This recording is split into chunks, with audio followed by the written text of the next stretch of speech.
Bueno, muy buenos días. Muchas gracias por acompañarnos en esta tercera sesión del Festival en Zona. Bueno, quienes estuvieron ayer y antier ya ven que quizás se vayan dando cuenta con esta mesa que hay una especie de lógica o por lo menos una narrativa interna que emergió en el proceso, no lo pensamos así.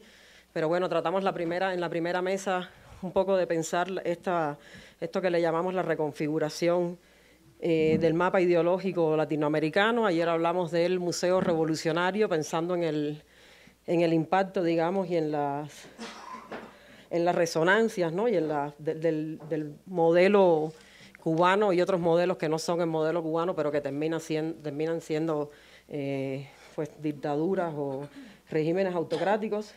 Y lo que vamos a hacer en esta mesa y en la de mañana también, que la voy un poco anunciando para que regresen mañana, es pensar en fenómenos que son un poco más específicos, digamos, dentro de esas lógicas o dentro de ese mapa general del que empezamos a hablar en la primera sesión.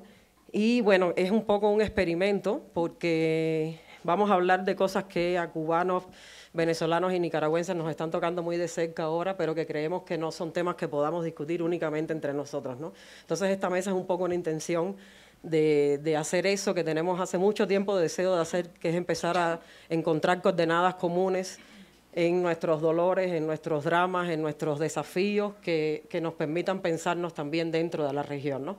Sin perder, obviamente, que hay cosas más particulares como el totalitarismo cubano, pero también en una región donde hay fenómenos que nos atraviesan pues, a todos, ¿no? Entonces, esta mesa, que es una mesa sobre desplazamientos, la idea que tiene es discutir una serie de fenómenos que se parecen, pero no son necesariamente iguales, y que yo creo que lo que tienen en común es que combinan la pérdida del territorio vía expulsión, o sea, de diferentes maneras. Hay una pérdida del territorio y hay al mismo tiempo una pérdida de derechos, ¿no? Y eso, por supuesto, es natural, primero, porque los estados-nación están pensados de esa manera, o sea, la lógica del estado-nación es que hay una unidad, una articulación del territorio con la cultura y con la identidad.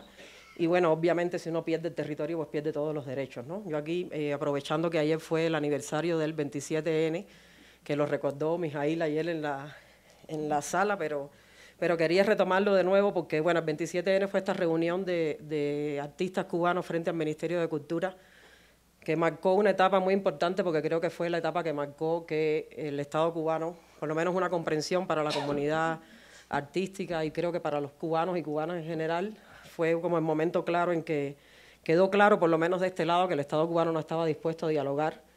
Pero algo que a mí me parece muy importante de ese momento, es como que quiero utilizarlo un poco para introducir la mesa, es ese reclamo que fue muy claro ese día del derecho a tener derechos, ¿no?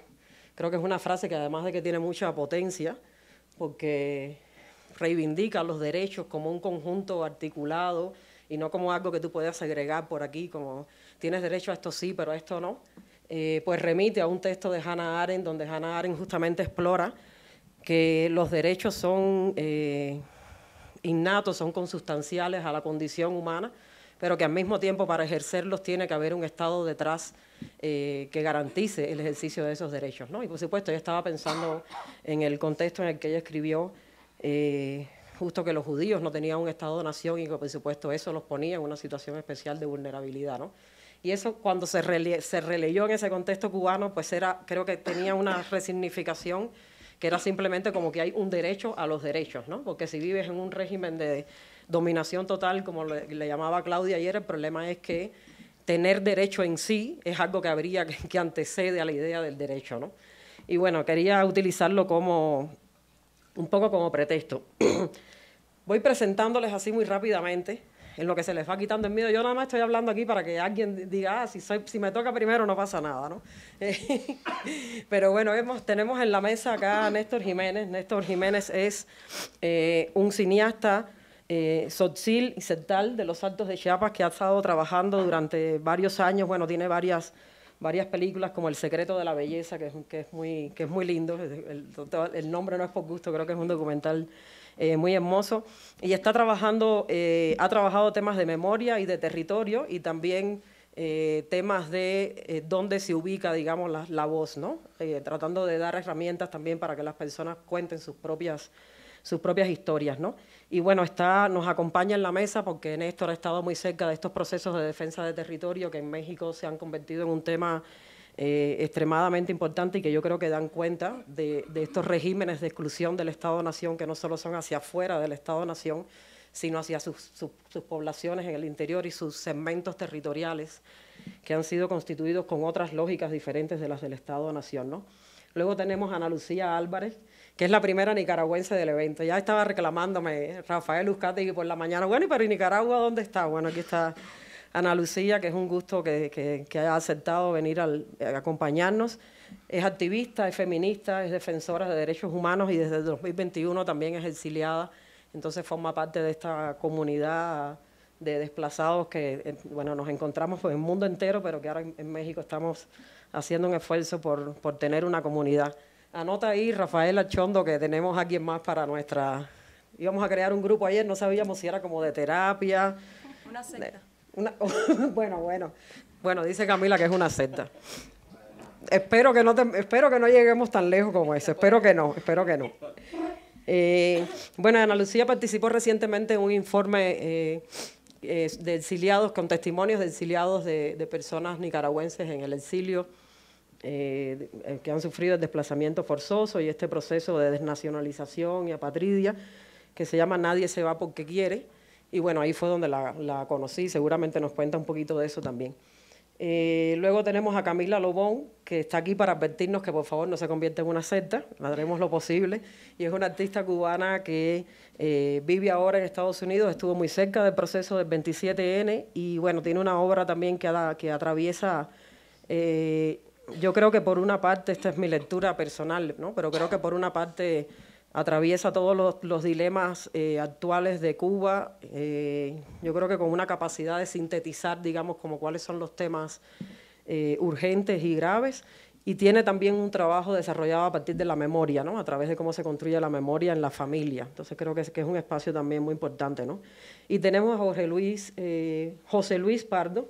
He escrito Jorge y José en los últimos días indistintamente, pero José Luis Pardo, que es cofundador y director de Dromómanos, que es una revista que justamente investiga temas, entre otros temas de desplazamientos, de narcotráfico, de los procesos de reterritorialización que se producen a través del crimen organizado, la colusión con el Estado.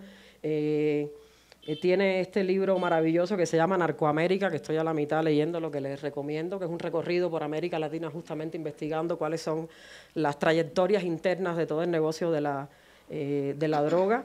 Y bueno, es consultor, es periodista, entonces él está un poco aquí porque tiene esa visión que es más regional, ¿no? Queríamos como mirar desde distintos lugares y al mismo tiempo desde la región. Y que como fue el último que mencioné, a él le va a tocar comenzar. Entonces sí, bueno, ya.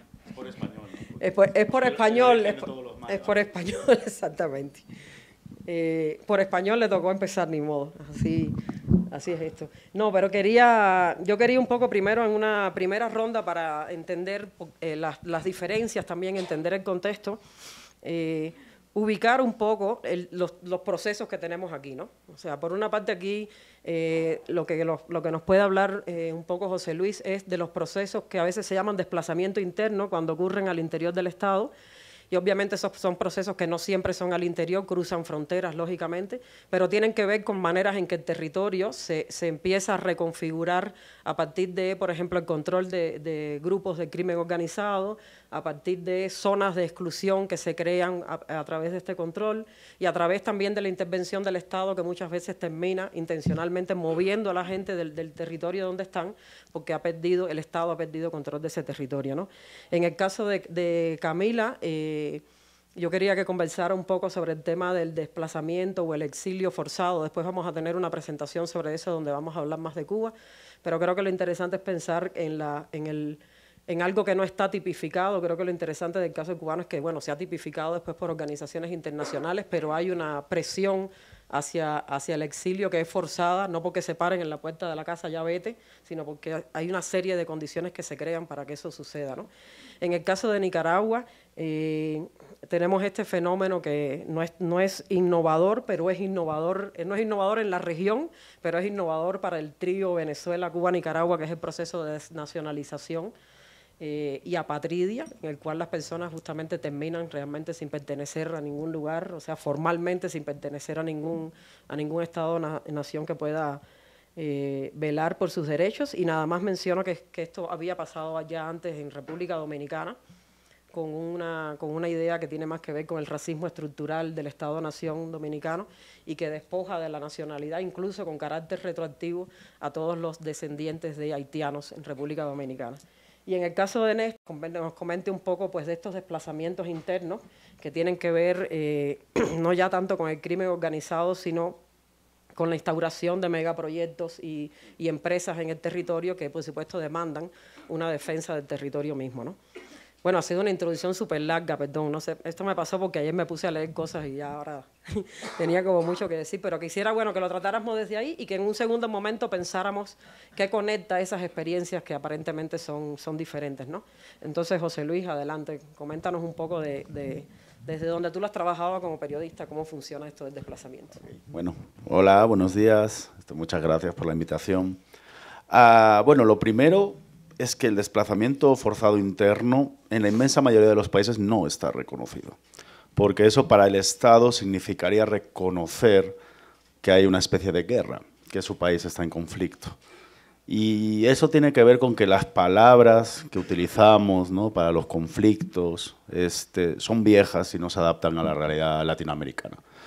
En Latinoamérica no hay una guerra per se, ¿no? Nos han vendido durante muchos años que la guerra que hay es contra el narcotráfico, pero eso es mentira. O sea, lo que hay, desde mi punto de vista, lo que yo he investigado durante estos años, es una conquista permanente del territorio, ¿no? No paró con los españoles. Y en esa conquista hay una gobernabilidad de la violencia que tiene diferentes actores, que son el Estado, el crimen organizado, las élites económicas, y eso construye unos estados donde el poder recae en diferentes estamentos, se hace una simbiosis criminal y eso desemboca en que para muchas personas en México y en Latinoamérica el hogar es un lugar del que huir, digamos, ¿no? Yo, por ejemplo, hace unos años investigué la historia de la familia Ponce, que es el mayor desplazamiento forzado interno colectivo del que se tiene noticia en México, ¿no?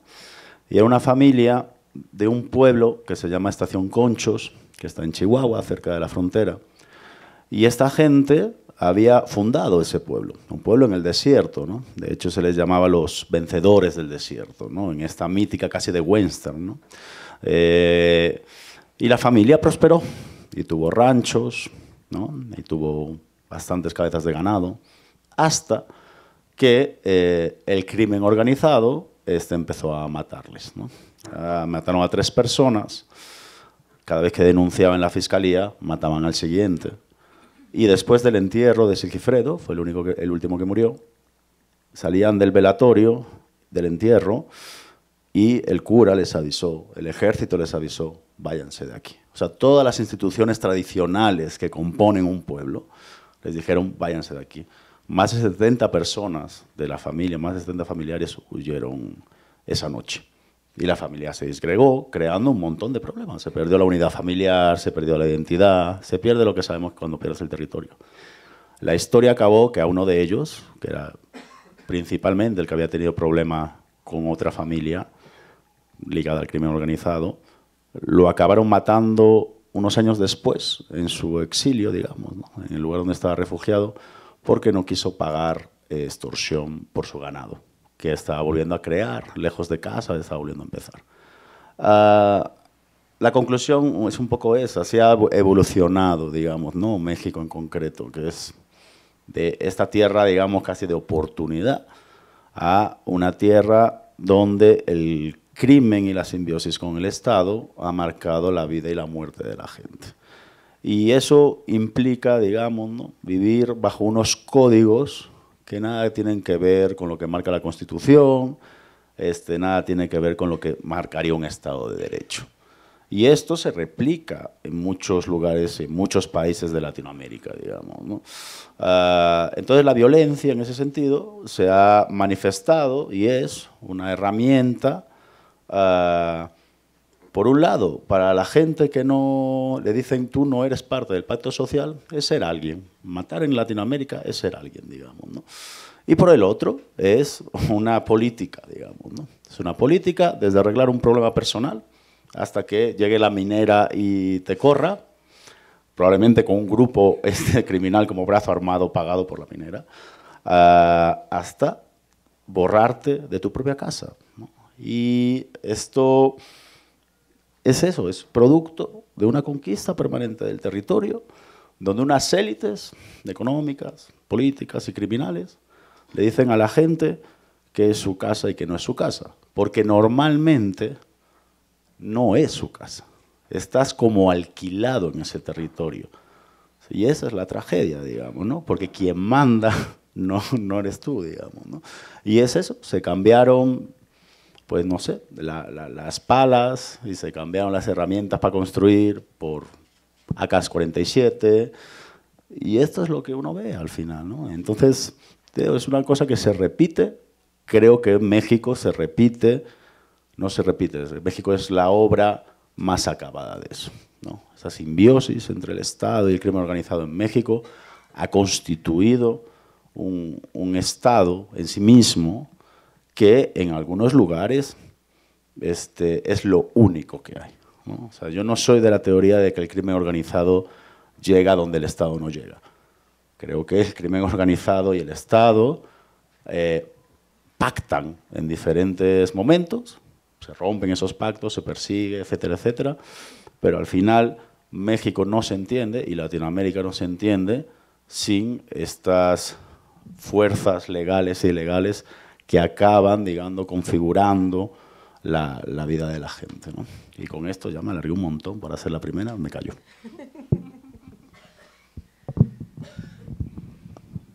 Camila, si nos quisieras contar tú. Sí, pero si puede ser o no. No, quíteme, pónganme de cuarta. No, okay. No, ya todos están disponibles, ¿no? Ya están. No, yo quería que nos comentaras tú un poco sobre las condiciones que fuerzan al exilio, o sea, más que sobre el exilio como tipología, sobre lo que hace que al final, incluso si no tienes una presión directa de vete o terminas en la cárcel, mucha gente en Cuba decida irse, ¿no? En particular, personas, por supuesto, que tienen una posición disidente o de oposición o contestataria o crítica de alguna manera, ¿no? Sí, bueno, lo primero que hay que empezar diciendo, para poner un poco en contexto, sobre todo para los amigos no cubanos, es que Cuba después del 59 se convierte en un país que pasa de ser un país de inmigrantes a un país de migrantes.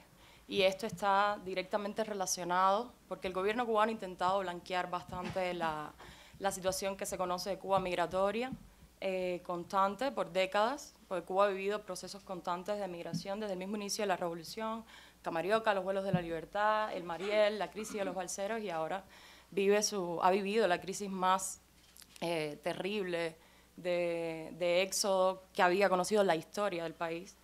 Y esto se debe precisamente a que cuando el régimen cubano toma el poder, absorbe completamente el relato nacionalista, fusiona el concepto de patria con el concepto de adhesión al régimen de socialismo, de castrismo, y de hecho esto se nota en el lenguaje que emplea el gobierno cubano para denominar, para referirse a toda esa parte de la ciudadanía que decide irse del país. O sea, en materia de derechos, a nivel jurídico y a nivel de lenguaje simbólico y cultural, el gobierno tiene una política de expulsión, claramente, por discriminación ideológica, básicamente.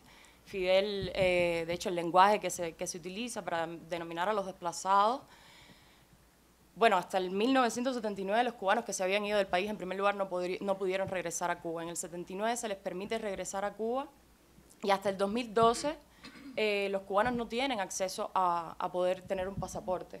Para salir del país tenían que contar con el permiso explícito del gobierno, del Estado cubano. Y este lenguaje ha sido muy agresivo porque precisamente ha asociado la no adaptación al régimen y a las condiciones políticas que impone vivir en la sociedad cubana, el antipatriotismo, así es como se le denominaba a los cubanos está la famosa declaración de Fidel en el Mariel, en el que explica el que no tenga genes revolucionarios, el que no sea capaz de adaptarse a las condiciones que imponemos básicamente en el país, no los queremos, no los necesitamos. Y esto marca, yo creo que es una ilustración perfecta de cómo a nivel de lenguaje también han asumido ellos al que se va, ¿no? Como escoria, como anticubano, como anticubano, despojándote además de tu categoría, de tu derecho originario a pertenecer al país, ¿no? De tu identidad también, ya nacional, más allá de la política. Y esta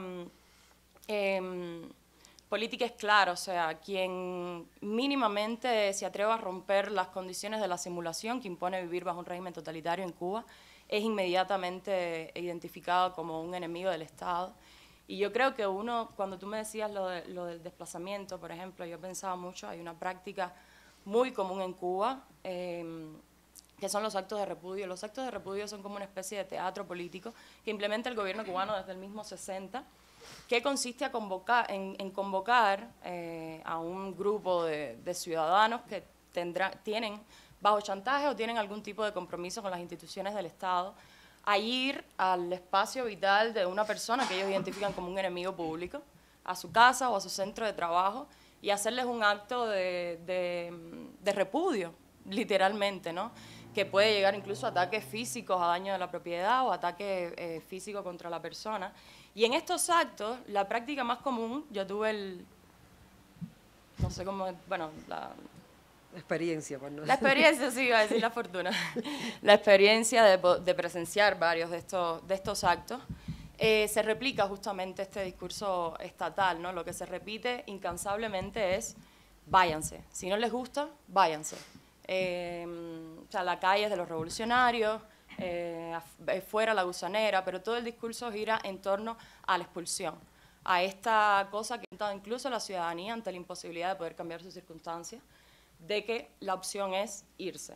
Y bueno, todo este contexto lo que ha llevado es que hoy Cuba, o sea, hasta el 2021 se contaba alrededor de 3 millones de cubanos fuera del país, y del 2021 a la fecha se han ido 2 millones de cubanos, lo cual representa el 10% de la población. O sea, una catástrofe demográfica en toda regla, en un país además en el que el envejecimiento poblacional está creciendo, los índices de natalidad infantil están bajando. O sea, hablamos literalmente de un país totalmente abandonado.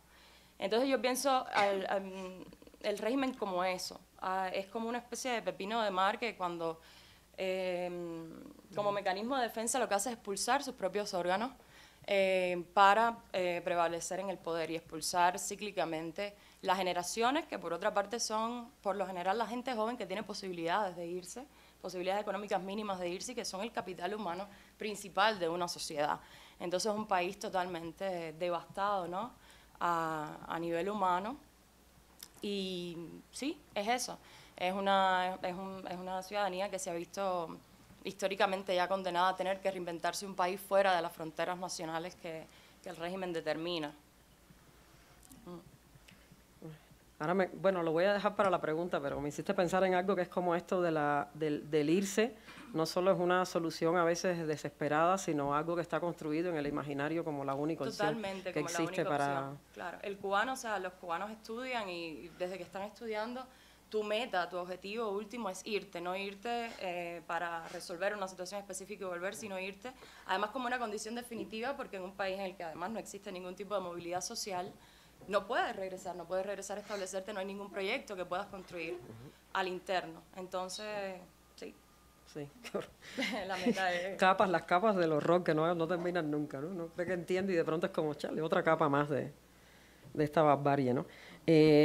Ana Lucía, cuéntanos un poco de la experiencia, la verdad como quieras, la idea no es exactamente que cuentes tu experiencia, aunque por supuesto es necesario pasar por ahí, pero sobre todo es un poco tratar de entender cuál es la lógica detrás de formalmente quitarle a los nicaragüenses la nacionalidad y dejarlos en esta situación de apatridia, ¿no? Bueno, buenos días a todos y todas. Muchas gracias por invitarme. Creo que es la primera vez que estoy en un espacio así acá en México. creo que, y antes de empezar, ¿verdad?, como también plantear esto, ha sido difícil, ¿no?, como reintegrarme en este nuevo territorio como a una comunidad, por un lado, política, ¿verdad? Yo creo que también toda esta nueva, digamos, oleada, ¿no?, de desplazamiento forzado nicaragüense es muy reciente, ¿no?, y en ese sentido creo que todavía esta esperanza del retorno está muy viva, ¿no?, dentro de nuestra... sí, dentro de nuestras redes políticas y de repente eso nos limita, ¿no? Esta, digamos, fuerza movilizadora de vincularnos con los espacios que están en este nuevo territorio y eso en términos políticos, afectivos, etcétera, ¿no? Y es parte del impacto tan complejo, ¿no?, del desplazamiento forzado. Bueno, yo quisiera, y ahí tal vez me voy a mover un poquito también en lo que han dicho mis compañeros y compañeras. Digamos, cuando hablamos de desplazamiento forzado en Nicaragua, sobre todo recientemente, pues hablamos mucho de lo que tiene que ver con el exilio político y la persecución política, ¿no?, a la dictadura de Daniel Ortega. Sin embargo, sí quisiera comenzar diciendo, ¿no?, y pensando también en lo que decía el compañero inicialmente, que, bueno, en Nicaragua, ¿no?, como otros países, al final estamos compuestos como de muchos espacios, ¿no?, y de muchos países en sí mismos, ¿no? En Nicaragua está cruzada, digamos, estructuralmente, digamos, por el racismo histórico, sobre todo hacia la región Caribe. Y entonces, por un lado, digamos, el desplazamiento forzado nicaragüense reciente está muy constituido, digamos, por el exilio y por la persecución política. Se habla también, ¿verdad?, del 10% de la población que se ha desplazado desde el 2018 hasta la fecha. Y eso, digamos, a través de distintos dispositivos, ¿no? Es decir, despojo de nacionalidad, exilio, destierro, todo, y por un lado formal, pero también de facto, ¿no? Y voy a hablar un poco de eso luego. Pero por otro lado, también está estas políticas de despojo de territoriales y de desplazamiento interno de las que hablaban al inicio, de la que no se habla en Nicaragua, ¿no? Y es fundamental pues plantearlo porque siento que el discurso predominante y hegemónico del movimiento social y de derechos humanos nicaragüenses, cuando habla de desplazamiento forzado, lo habla de una perspectiva muy blanqueada, ¿no? Y en ese sentido, pues solo para mencionarles algunos datos, ¿verdad? El 23% del territorio nicaragüense está concesionado a mineras. Estamos hablando de un cuarto del territorio nacional. El 66% de una de las reservas de biosfera más importantes de Centroamérica, no siquiera estamos hablando de Nicaragua, que es la reserva de Bozaguas, está concesionada y es el país centroamericano con más concesiones mineras en territorios indígenas y afrodescendientes de Centroamérica. Y de eso no se habla, ¿verdad? Porque en el imaginario, digamos, internacional y sobre todo de la izquierda tradicional latinoamericana está, digamos, el Frente Sandinista y Daniel Ortega, digamos, posicionados como estos grandes defensores del progresismo y de la izquierda latinoamericana, pero en la práctica, cuando se analiza, digamos, lo que efectivamente constituye eso, bueno, ahí están todos estos elementos, ¿no? Pero bueno, entonces quería como comenzar por ahí, porque creo que ese es parte del problema, y no me refiero al reconocimiento, digamos, desde el Estado nicaragüense, incluso al reconocimiento y cómo planteamos la problemática desde el mismo movimiento social y de derechos humanos. Bueno, entonces reconozco mucho, ¿verdad?, de lo que estabas planteando anteriormente. Al final creo yo que estos regímenes han reconocido que el costo político, ¿no?, de obligar a la gente, de posicionar a las personas en una situación tal en donde ya ni siquiera es una decisión, ¿verdad? Porque, bueno, yo al final sí, digamos, me vi obligada a tomar una decisión de irme de Nicaragua en el 2021, pero realmente fue una decisión. En ese momento yo tenía a mi hermana presa, la habían detenido, mi hermana estuvo 2 años presa, 2 tías también estuvieron 2 años presas en el Chipote en situación de aislamiento y sometidas, digamos, a situaciones de tortura. Entonces, es realmente una decisión.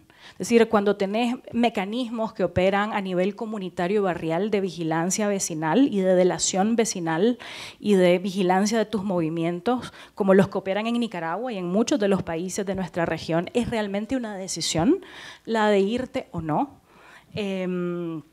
cuando al final el régimen te lleva a estar en una situación de muerte civil, ¿verdad? Parecida a la que vos relatabas anteriormente, en donde no te brindan tus documentos de identidad, tu cédula de identidad, tu pasaporte, y en donde van a tu sitio de trabajo para amenazarte, ¿verdad? O para amenazar a tu empleador o empleadora.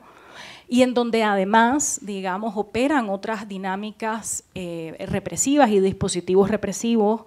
Un ejemplo de eso, por ejemplo, es digamos, las agresiones directas a familiares. Es decir, ya en Nicaragua desde el 2022 más o menos comenzó a operar un dispositivo represivo en donde cuando llegaban a buscar al activista o a la defensora de derechos humanos y no la encontraban, se llevan a tu mamá, a tu hermana, a tu hija.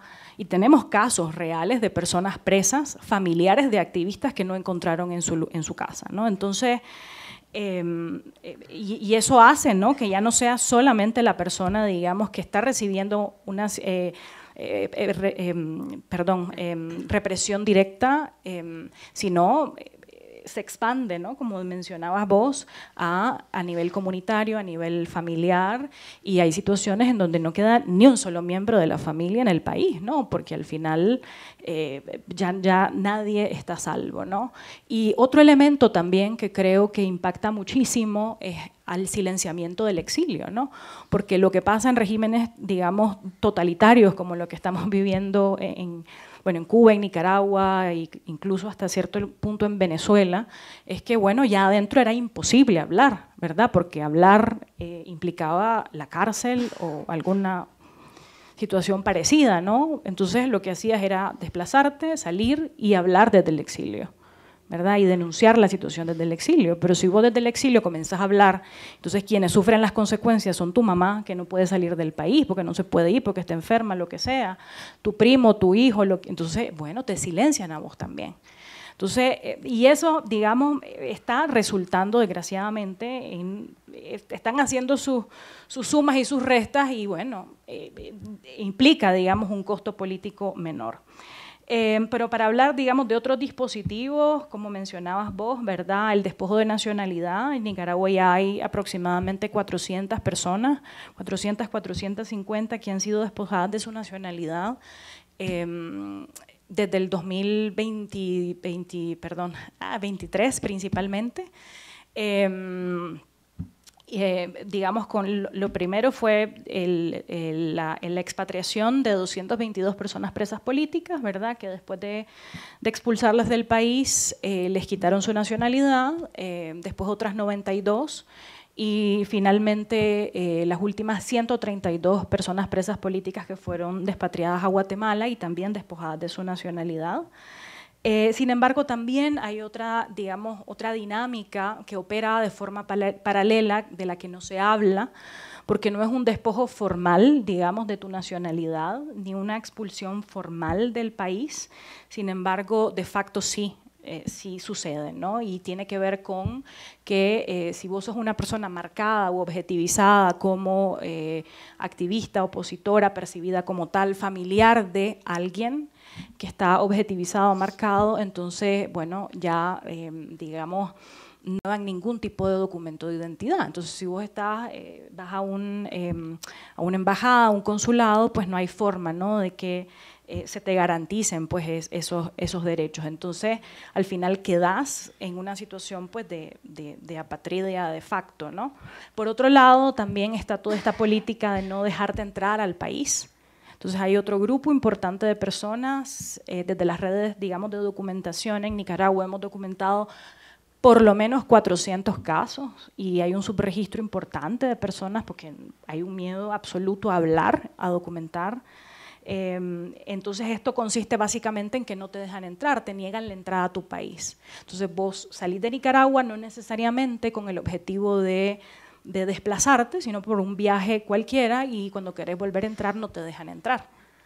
Pero no hay ningún documento que lo sustente. Entonces, si vos quedás en un nuevo territorio, no hay ningún documento que a vos te ayude en tu proceso, por ejemplo, de refugio, ¿no? Entonces, eso. Por otro lado, también todo el tema del despojo de la nacionalidad, más allá del tema de la patria, también tiene un impacto fundamental en la familia. Por ejemplo, bueno, mi hermana, a partir del despojo de la nacionalidad de los primeros 222 presos políticos en el 2023, fue una de las personas afectadas. Y básicamente lo que hizo la dictadura fue borrar sus registros en el registro civil de las personas, es decir, no existen en Nicaragua en términos. ¿Y qué pasa, digamos, con mi sobrina? Básicamente no tiene mamá. Entonces hay un conjunto, digamos, de afectaciones asociadas que no quedan ahí, sino que se extienden al núcleo, digamos, familiar directo y a los hijos e hijas. Y por otro lado, también con el tema de la expulsión, sobre todo de los presos y presas políticas en los dos aviones, el del 2023 y en el 2024, está todo el tema de la reunificación familiar, porque el otro dispositivo ahí de represión es que así como no dejan entrar a un grupo de personas, no dejan salir a otro grupo de personas. Entonces, todo el tema de la reunificación familiar, sobre todo de infancias, digamos, de niños, niñas, hijes de personas presas políticas, en su mayoría no han logrado la reunificación familiar.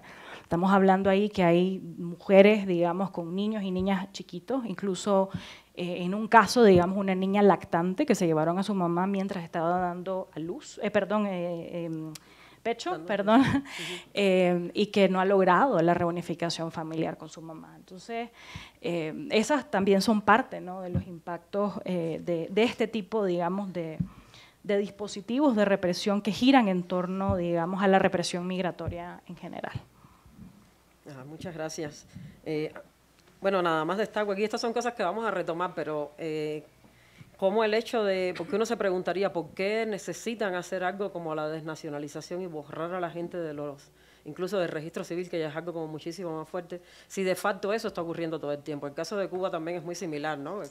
Esta gente que, por ejemplo, los expulsan y de pronto van a Nicaragua y hacen escala en Panamá, y en Panamá ya no los dejan montarse en el avión y se quedan realmente, pues, en un limbo de todo tipo ahí, ¿no? Y sin embargo se llega a ese otro nivel. Creo que es algo como para pensarlo, ¿no? Pero sobre todo es algo para pensar cómo este tipo de regímenes ya no tiene realmente ningún escrúpulo en usar lo mismo las vías legales que las vías de facto para lograr lo que quiere, que es finalmente imponer este estado de terror permanente y de castigo, ¿no? Bueno, cuéntanos un poco, creo que contigo vamos a regresar a esto del desplazamiento interno, pero me interesa mucho desde tu experiencia.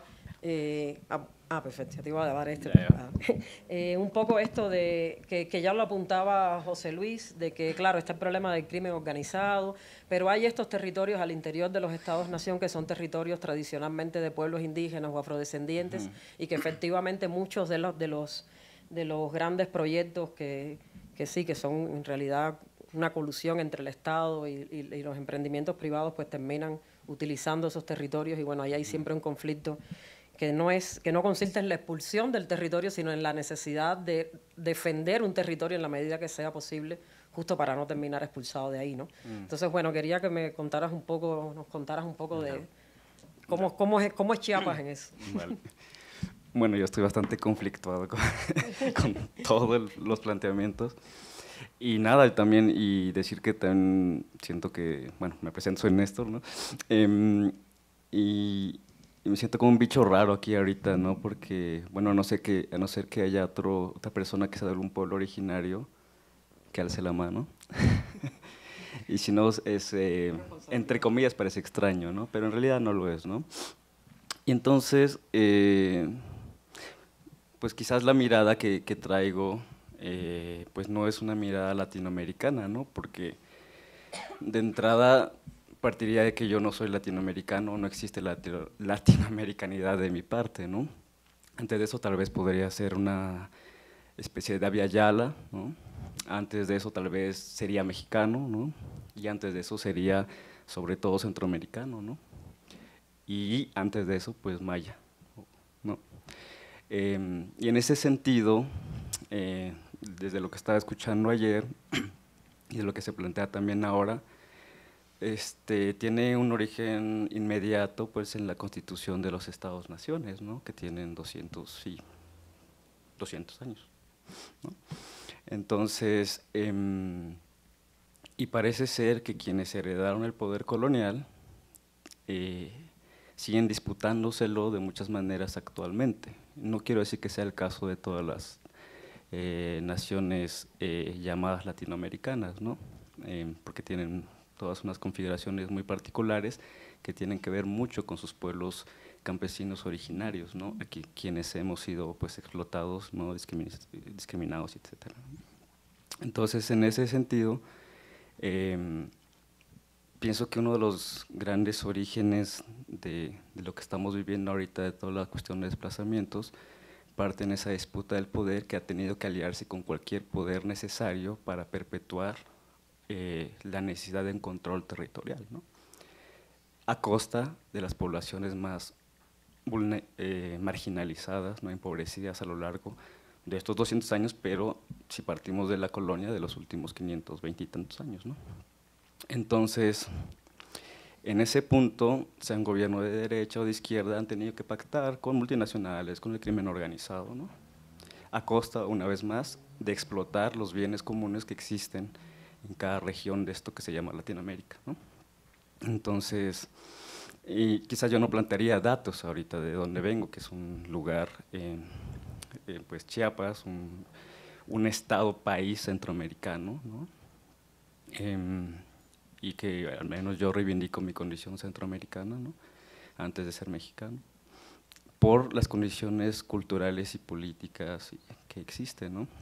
Y en ese caso planteaba que no existe incluso relaciones o una unión latinoamericana, porque ni siquiera los mercados que componen lo que se llama Latinoamérica tienen un flujo importante de relaciones, ¿no? Es decir, todas las exportaciones mexicanas y de otros países van a Europa o a Estados Unidos, pero hay muy poca interacción económica entre países latinoamericanos, ¿no? Entonces no hay en sí una unión, ¿no? La otra cuestión es que realmente se habla de la importancia del país que queramos, latinoamericano, como si fuese nuestro, como si la Argentina fuese lo mismo que México, porque somos latinoamericanos, cuando nadie y muy pocas personas, y sobre todo las personas campesinas originarias, saben que existe Argentina, ¿no? Saben que existe Chile, ¿no? E incluso, hablando en el territorio mexicano, se habla de México, ¿no? Pero ¿quién conoce Chihuahua? ¿Quién conoce Durango? ¿No? No hay ni siquiera un imaginario, salvo de Jalisco, ¿no? Sí, por el charro y no sé qué. Es decir, no nos conocemos, no hay interacción entre nosotros. ¿Y cómo podemos hablar de una Latinoamérica unida? Y lo que sí es cierto es que ha habido una teorización desde las clases medias, letradas quizás, que han ido a las universidades y que han teorizado sobre esto, ¿no? Y los planteamientos se ven desde esas clases también privilegiadas que quizás han heredado el contrapoder que ha disputado, y llámese de izquierda, o se ha configurado como esa izquierda que iba a disputar el poder para ofrecer un mejor futuro a una nación que no voltea a ver a sus poblaciones obreras, ¿no? Las poblaciones originarias. Entonces, yo creo que a partir de ahí sí, por eso les digo que me siento como un bicho raro en un espacio en donde se plantea una latinoamericanidad solamente, ¿no? Lo dejaría hasta ahí. No, bueno, yo creo que yo también me siento muy rara con eso de la latinoamericanidad, ¿no? Y no sé si es algo que compartamos aquí, pero realmente, bueno, creo que el punto es más bien, y lo digo un poco porque creo que tiene toda la pertinencia tu participación. De hecho, creo que conecta muchísimo, por ejemplo, con lo que Ana Lucía estaba comentando, que a mí me parece fundamental, ¿no? Que es que creo que en el caso de Cuba no es tan así. En el caso de Venezuela yo creo que tiene más similitud con este tema en Nicaragua, que es como al mismo tiempo que estamos analizando el fenómeno de expulsión hacia afuera, hay una serie de problemas internos que conectan perfectamente con los de México y que tiene que ver con estos territorios donde hay poblaciones indígenas, poblaciones campesinas y poblaciones afrodescendientes que viven en una especie es como si vivieran en unas realidades que tienen que ver con el capitalismo que conocemos en el resto del continente, donde de pronto puede llegar una minera y se produce un despojo territorial muy grande porque hay un asalto directo sobre el territorio, y también esta realidad política donde hay una discriminación por motivos políticos constitutivos que afecta a todo tipo de personas, independientemente incluso de su raza, de su clase, de su género, porque simplemente si estás en desacuerdo con el proyecto político del régimen político del Estado-Nación, tu única posibilidad realmente es irte, ¿no? Entonces, en ese sentido creo que es perfectamente coherente, porque nos permite pensar el Estado también hacia afuera, esta construcción de un Estado homogéneo, donde en el caso de Cuba, a partir de hoy todos somos socialistas, y el que no sea socialista agarre un bote y, como decían al principio, ¿no? Que vuelvan, que renten el Granma y vuelvan de nuevo a invadir para sacar a los barbudos del poder, ¿no? O en otros casos se elabora de otra manera, pero siempre es, digamos, como expulsando hacia afuera. Y en estos casos lo que tenemos es como una especie de desplazamientos que se producen al interior del Estado por comunidades que no se constituyeron nunca de la forma del Estado-Nación, ¿no? Y que no entran, digamos, como en esas lógicas, ¿no? Yo quería hacer una pregunta así como para cada cual, un poquito más específica, para abrir la conversación también a preguntas y comentarios, justo para tratar de interrelacionar estos fenómenos, ¿no?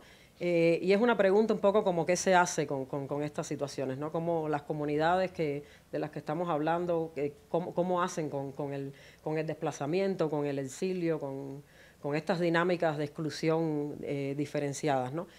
José Luis, en tu caso, por lo que tú has visto, tú nos estabas contando un caso específico. Este año se han dado varios casos que además creo que dan cuenta de como tú lo dices, la simbiosis, porque efectivamente es una simbiosis de casos donde se produce el control territorial y el Estado lo que hace es que pone los camiones, las guaguas, los buses para que la gente se vaya y dejar ese territorio, ¿no? Y la pregunta ahí es si nos puedes contar algo de qué hacen estas poblaciones que son desplazadas, o sea, encuentran un nuevo lugar, hay una esperanza de regresar, por lo que has investigado, cómo se lidian esas poblaciones, digamos, con eso. A ver, espérame, que está...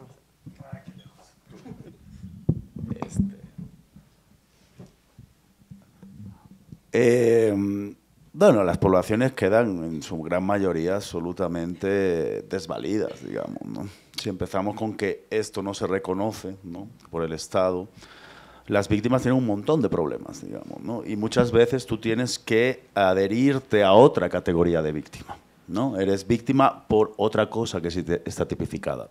Y eso, que parece una cuestión burocrática y legalista, tiene un gran impacto en la vida de la gente, ¿no? Y luego, bueno, en México, como en muchos otros países, está Estados Unidos, está la migración, ¿no? Estábamos hablando antes de esta cuestión de que irse es una opción, digamos, o la única opción, ¿no? Yo, por ejemplo, hace unos meses estuve en Guerrero, y, bueno, Guerrero es el principal productor de amapola, ¿no?, de heroína, por lo tanto, de México. Y eso se acabó con el fentanilo, se acabó con los sintéticos, ¿no?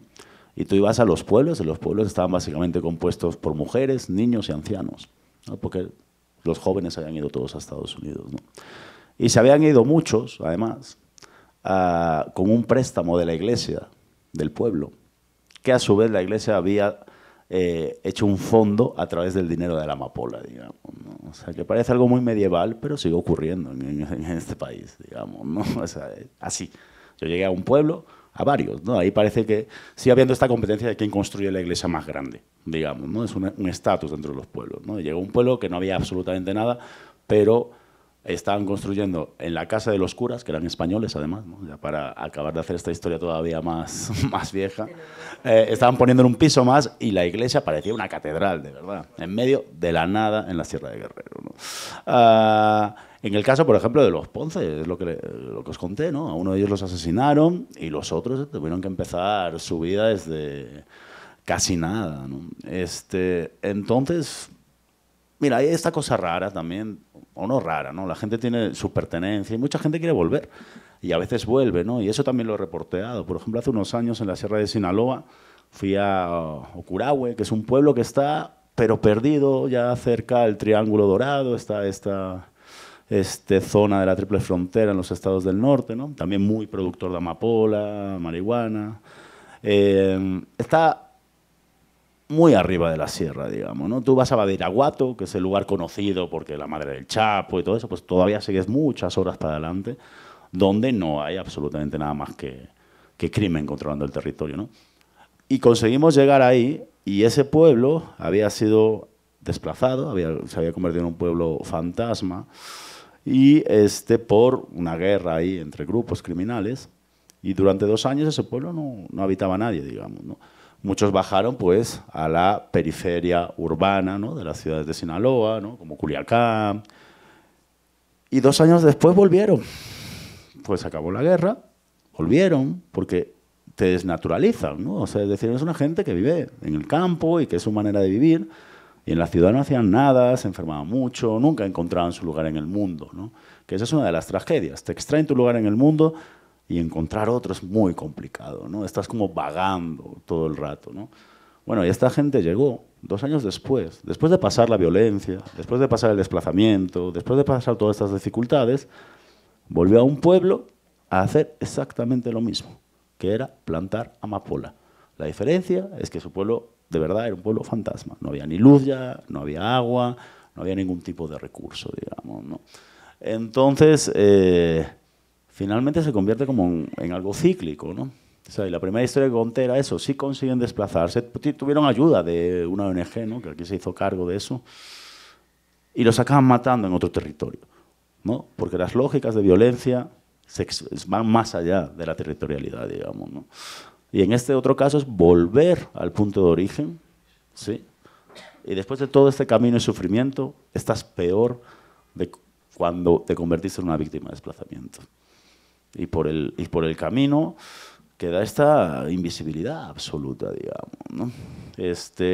Y luego hay formas de resistencia. En Chiapas yo sé que ha habido cuestiones de desplazamiento de subir al cerro, digamos, ¿no? En momentos de violencia, subes, luego bajas. Nosotros hace unos años publicamos con un periodista, con Rodrigo Soberanes, que no se lo ubica, ¿no? Y era una historia que literalmente la señora estaba cocinando en una trinchera, ¿no? Había 2 pueblos en conflictos vecinos y entonces hacían trincheras, pero justo era una manera de resistencia de no irse, acabar de irse de tu territorio, digamos, ¿no? O sea, no quieres acabar de desplazarte, y de verdad el desplazamiento era en un cerro.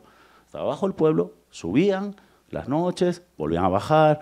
Justo es por eso, ¿no? Y eso las comunidades indígenas lo tienen mucho más, esta noción colectiva, digamos, de resistencia y demás, ¿no?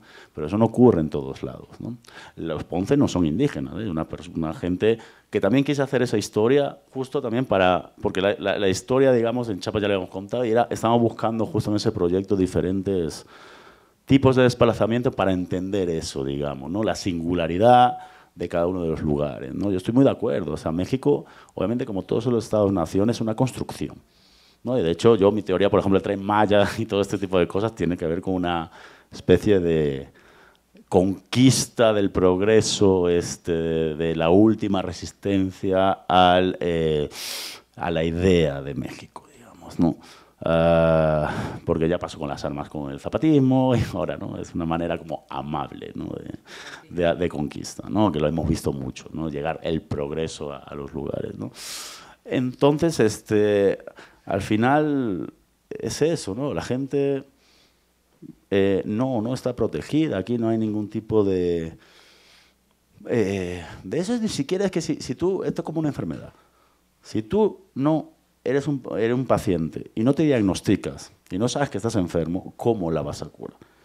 Pero una vez más, volviendo a lo del principio, si reconoces eso, tienes que reconocer que tú no eres capaz de gobernar tu propio territorio, digamos. Y eso no es algo que ningún político, ningún presidente, ningún alcalde, ningún gobernador vaya a reconocer, digamos, ¿no? Entonces vuelves a esto que hablábamos al principio, de esta especie de pacto de gobernabilidad, ¿no? Por ejemplo, en Guerrero hace poquito lo hemos visto, ¿no? O sea, el nuevo alcalde de la capital del estado duró 1 semana y lo mataron, ¿no? Y la teoría es que estaba pues yendo con diferentes grupos a negociar la paz en el territorio. Y así, y esa es la verdad, ese es el código de cómo se vive ahí. Yo he tenido un montón de experiencias y reporteando cómo tienes que hacerlo, digamos, ¿no? O sea, tú entras en una casa preguntándole al dueño de la casa. En México, para los dueños de la casa hay que preguntarle al jefe de la plaza, más al policía no sé qué, y entonces entras, digamos, ¿no? Y la tragedia es que tú puedes entrar y salir, pero la gente simplemente es expulsada. todo el rato, ¿no? Entonces, mira, yo no tengo soluciones porque soy periodista y no es mi trabajo, ¿no? Y mi trabajo es explicar la realidad. Y la otra, yo siempre soy pesimista porque esto no entiendo que sea episódico, sino que es estructural, ¿no? Que esto es la manera de ser y de gobernar México, que decía que para mí es la obra más acabada de esto, pero muchos otros países en Latinoamérica funcionan así. Y además cruzado con cuestiones también muy históricas y muy estructurales, como por ejemplo el racismo, la desigualdad. O sea, uno va a Brasil, las víctimas de homicidio y los que matan y los que están desamparados, etcétera, son jóvenes, negros y pobres, ¿no? Y es una enorme diferencia, digamos, ¿no? Y eso también creo que, a diferencia, ¿no?, de Cuba o Nicaragua, que es muy evidente, ¿no?, el autoritarismo y cómo expulsan a sus gentes y cómo obviamente cualquier dictador lo que quiere es que no haya gente pensante dentro, ¿no? Y por eso los vacían. El primer paso de cualquier dictadura es vaciar de crítica el asunto, ¿no?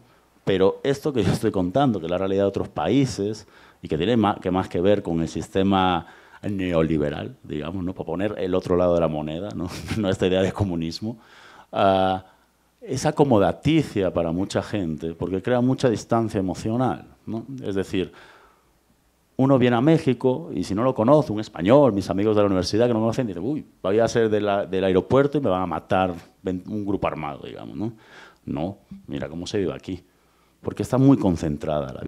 Porque a los grupos, como contaban compañeros, al final quien paga siempre es el vulnerable, digamos, ¿no? Y en cuanto no pasa eso, y ha pasado aquí, se desborda la violencia y llega a Monterrey o llega aquí a la Roma y un asesinato o lo que sea, ahí el Estado sí actúa. Pero actúa de esta manera, haces una encarnación de tu poder, pones a la Marina, pones a los militares y por detrás vuelves a acomodar el funcionamiento, digamos, ¿no? Y es bien perverso eso, ¿sí? Porque es lo suficientemente manejable, ¿sí?, como para que la rueda siga continuando sin una ruptura política, sin una rebelión. Y eso además crea también como dos velocidades, ¿no? La gente que vive con violencia constante, que lo único que tienes que hacer es sobrevivir. Es decir, tengo que aprender mi código de supervivencia. Y luego la otra gente, nosotros, privilegiados y blancos, etcétera, que vivimos alejados de esa realidad. Porque aquí en 2 calles puede cambiar absolutamente la realidad. Y mientras la rueda sigue girando con elecciones y con democracia y con lo que queramos, digamos, ¿no? Pero al final la idea siempre es igual, ¿no? El territorio es de los que mandan y los que viven en ese territorio tienen que huir de él, digamos, ¿no? Entonces al final se configuran de diferentes maneras, pero creo que al final el resultado es el mismo, ¿no? Quieren sociedades sumisas, ¿no? Quieren sociedades, y si no, te vas.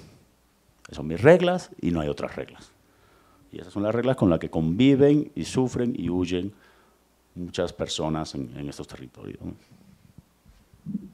Muchas gracias. Voy a cambiar el orden ahora, porque fíjate que creo que mucho de lo que estás comentando tiene que ver con lo que tú comentabas, ¿no? Que no es solo este asunto del desplazamiento interno y de la reconfiguración territorial, sino lo que creo que esto abre a la hora de pensar en estrategias o de qué realmente se hace para bueno, yo no sé si enfrentarlos completamente y lograr una victoria, porque efectivamente hay ya un estatus donde aparentemente todo está bien y todo esto está pasando como por debajo y sin ser completamente reconocible, ¿no? Las victorias son las que siempre pierden. Exacto. Ahí es donde quería llegar, porque tampoco es como... Exacto. Nos vamos a llorar ya de plano, ¿no?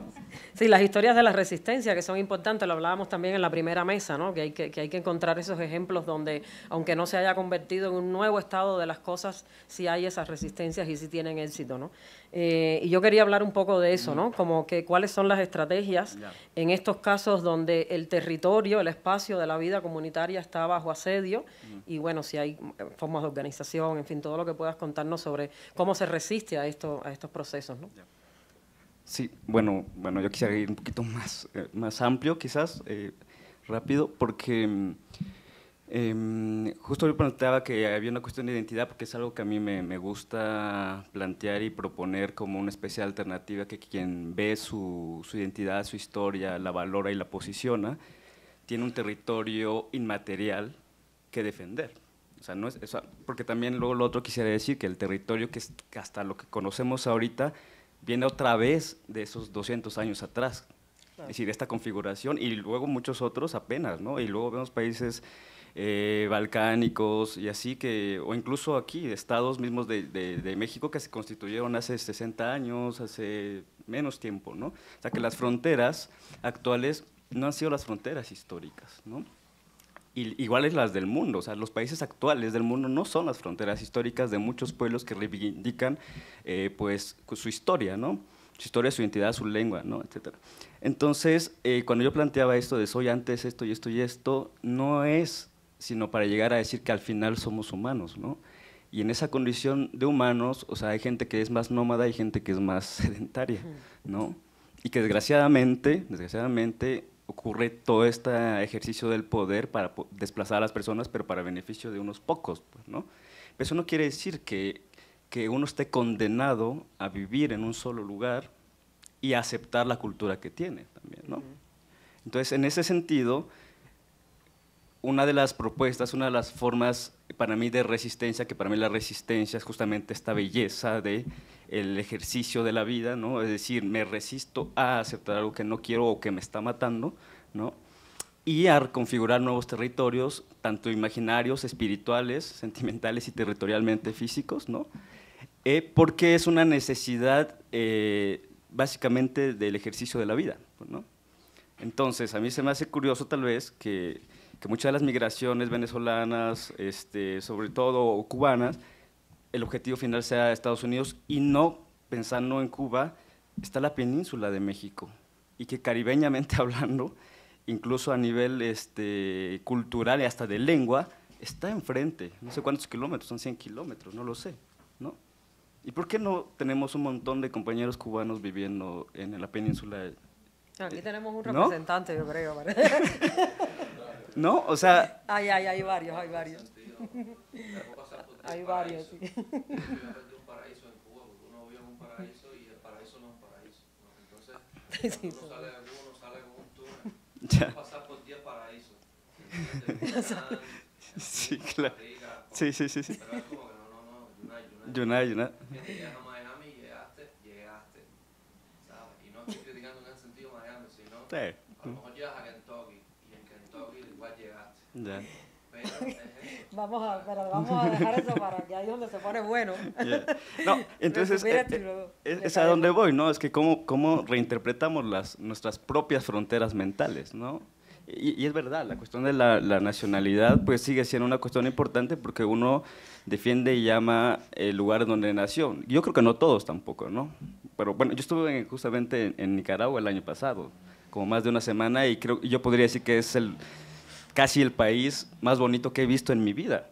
O sea, y la gente, ¿no? O sea, yo dije, yo me vengo a vivir acá, ¿no? Entendiendo las circunstancias de las que hay, y porque a mí me tocó estar ahí justamente escondiéndome de toda la vigilancia que había, porque me fui con la disidencia, obviamente, ¿no? Y estaba vigiladísimo, o sea, policías que se paraban literalmente enfrente de la puerta donde yo estaba entrando, de con quién yo me estaba quedando en Managua, ¿no?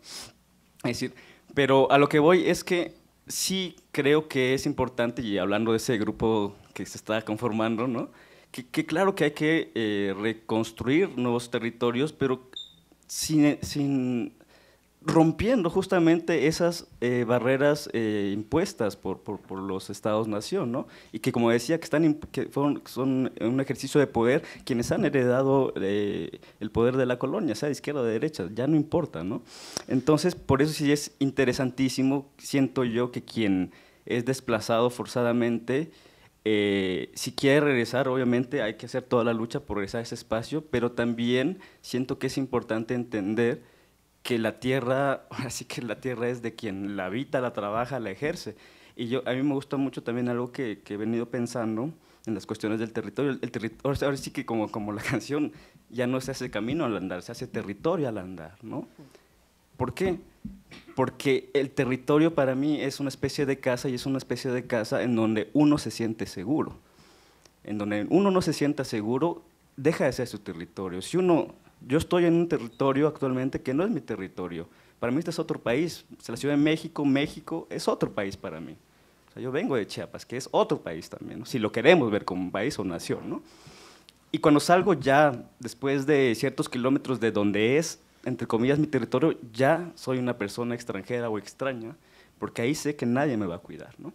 Pero mientras podamos ejercer espacios y territorios donde podemos ser cuidados, apoyados, en donde incluso, de donde vengamos, podamos armar foros y decir, bueno, yo vengo de este pueblo, no necesariamente de este país, y somos así, cantamos así, vestimos así, hablamos así, voceamos. Yo creo que ese es el ejercicio más interesante de interacción entre pueblos, porque es como decía antes, o sea, el otomí no conoce al tzotzil, porque no hay las circunstancias y no hay esa supercarretera que los una. La supercarretera une en grandes ciudades, nada más, ¿no? Entonces, mientras podamos tejer esas redes, y afortunadamente está el internet, yo creo que esos territorios hay que ejercerlos, porque no es una cosa que se gane, es una cosa que se anda, pues, ¿no? Nada más. Bueno, muchas gracias. Se va a poner buena la conversación después.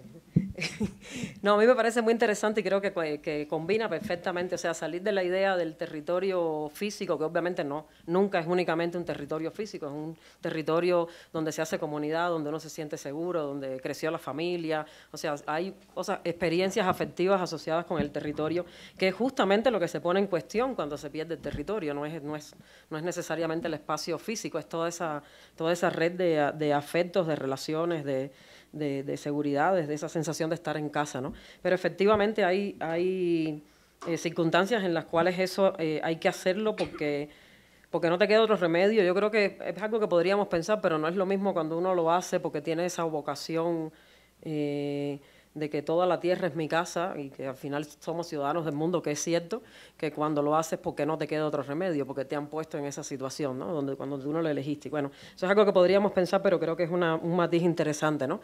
Y quería preguntarles, puede ser ahora en el orden que quiere, porque creo que la situación, pero digamos, creo que estaría interesante que fueras tú ahora, porque en Nicaragua estamos viendo las dos situaciones, ¿no? Hay como este proceso muy fuerte de un régimen autoritario que expulsa fuera de sí todo lo que políticamente no se aviene a su modelo, y hay también estas situaciones de comunidades internas que no se han llegado a conformar en las mismas lógicas del Estado-Nación y que sufren todos estos mismos problemas de proyectos mineros en el territorio, de uso de bienes comunes para empresas privadas, etcétera, ¿no? Que sería más propio, digamos, como del neoliberalismo, por decirlo de alguna manera, ¿no? Y ahí yo lo que quería preguntar es un poco cómo se está viendo. Es un proceso muy reciente, creo que eso marca una diferencia también con el caso cubano, por ejemplo, pero cómo se está viendo esa comunidad que está teniendo que salir y que todavía, porque es muy reciente, están en un poder, bueno, primero, ¿dónde puede hacer los papeles, ¿no? Básicamente, pero que también está entendiendo cómo rehacer una relación con quien se deja atrás, o sí. ¿Cómo están pensando eso? Bueno, es compleja tu pregunta, ¿verdad? Sí. Sí, bueno, es reciente, digamos, esta nueva ola, ¿no? Porque también en Nicaragua creo que se pueden identificar ciclos importantes, bueno, con la dictadura somocista, después la guerra, bueno, civil, ¿verdad? Con la contrarrevolución y bueno, ahora, ¿no? Pero por otro lado también está toda la migración económica, ¿verdad? Todas las caravanas migrantes centroamericanas y bueno, Nicaragua también, o sea, mucha gente nicaragüense forma parte, entonces creo que es efectivamente muy, muy complejo, ¿no? Entonces solamente acotar eso, ¿no? Pero respecto a tu pregunta, yo creo que parte de la dificultad es un poco lo que les decía antes, ¿no? Es decir, esa añoranza del retorno, que creo que todavía está muy presente, ¿no? Muy latente, entonces dificulta mucho el construir vínculo con el territorio. Por otro lado, digamos, todo el tema, digamos, económico, ¿no? Es decir, qué tanto espacio, digamos, emocional, mental podés tener en construir un vínculo con ese territorio, en poder reconstruir redes, en poder reconstruir un proyecto político de donde estás. si básicamente el principal elemento de preocupación es la sobrevivencia diaria, ¿no? Entonces, porque además también ese es el otro tema, es que no hay una red, digamos, y una comunidad nicaragüense, una diáspora nicaragüense tampoco asentada más allá de Costa Rica, ¿verdad? Que diría yo que es como el principal, bueno, es el principal país, digamos, receptor de población desplazada nicaragüense, que está, además que hay una situación compleja ahora, ¿verdad? Y la xenofobia, digamos, también, que eso genera, que también complejiza las cosas, y por otro lado, que es una situación que hemos estado comenzando a notar, y es el incremento, digamos, sustancial de la inseguridad para la población nicaragüense refugiada en Costa Rica y la penetración de redes de vigilancia por parte del régimen en Costa Rica, ¿no? Entonces, eso complejiza muchísimo las cosas, más Costa Rica es un país carísimo, ¿verdad? Entonces, es complejo, ¿no? Yo diría que tal vez un grupo que yo identifico que se ha logrado de alguna forma integrar de mejor manera es parte del movimiento campesino, que desde que tuvieron que salir de Nicaragua a finales del 2018, tomaron la decisión de, digamos, de gestionar unas tierras en el sur de Costa Rica. Y ahí comenzaron a construir nuevamente su proyecto de comunidad, su proyecto político y su proyecto económico, ¿no? Pero aparte, digamos, de esa, digamos, experiencia que me parece que ha sido hermosísima y que también tiene que ver con la conexión, sí, con la conexión con la tierra, porque también esa es otra cuestión, ¿verdad? Que mucho del exilio político reciente nicaragüense es urbano, ¿verdad? Entonces, la conexión con el territorio y la conexión con la tierra, digamos, está, digamos, muy difuminada, ¿no? Entonces, pero por otro lado, digamos, esta facción del movimiento campesino logra reconstruir y reasentarse en Costa Rica. Pero aparte de eso, digamos, está muy permeada, ¿no? Por la sobrevivencia económica, por la complejidad de la xenofobia, por el duelo migratorio, ¿verdad? De la pérdida que genera una resistencia jodida, ¿verdad?, a reconstruir eso. Digamos, yo desde mi experiencia, pues lo siento, ¿no? Es decir, a mí me ha costado muchísimo decir, bueno, estoy acá y quiero reconstruir ese proyecto político, no quiero asistir. Entonces, esa, digamos, también lucha interna, ¿no? Ese abordaje emocional también, ese afrontamiento del duelo, la pérdida, las pérdidas que también pasan en el camino, ¿no? Porque, bueno, parte de la familia a veces queda allá, ¿no? Y el miedo, lo mencionaba el otro día, que creo que vos lo escuchabas, ¿no? El miedo, el tema del uso de la muerte también, ¿no? Es decir, bueno, tu familia queda allá, no la puedes ver y de repente se muere tu abuela, tu mamá, tu hijo, ¿no? ¿Y qué pasa, no? Entonces, todos esos son elementos que hay que transitar, ¿no? Entonces, sí, eso diría, pero creo que me fui de tu pregunta. No, para nada te fuiste, creo que eso es Sí. exactamente, es eso, Sí. es justamente eso. Entonces, pero para poder insertarte y reconstruir ese proyecto político tenés que tener una base mínima, ¿no? En términos de seguridad migratoria, de seguridad económica, de estabilidad emocional, y eso toma tiempo y requiere de una red de apoyo, ¿no? Sí. No, muchas gracias. Esa creo que por ahí va la pregunta, iba por ahí justamente, por esas estrategias que a lo mejor uno no puede dar una respuesta total justamente porque es un proceso en construcción, pero ya se pueden distinguir como algunas por lo menos reconocimiento de cuáles son las condiciones necesarias, que es un primer paso, ¿no? Y Camila, mi pregunta para ti va un poco en la misma dirección, pero que quería dar un salto un poco a esta idea como del territorio imaginario, ¿no?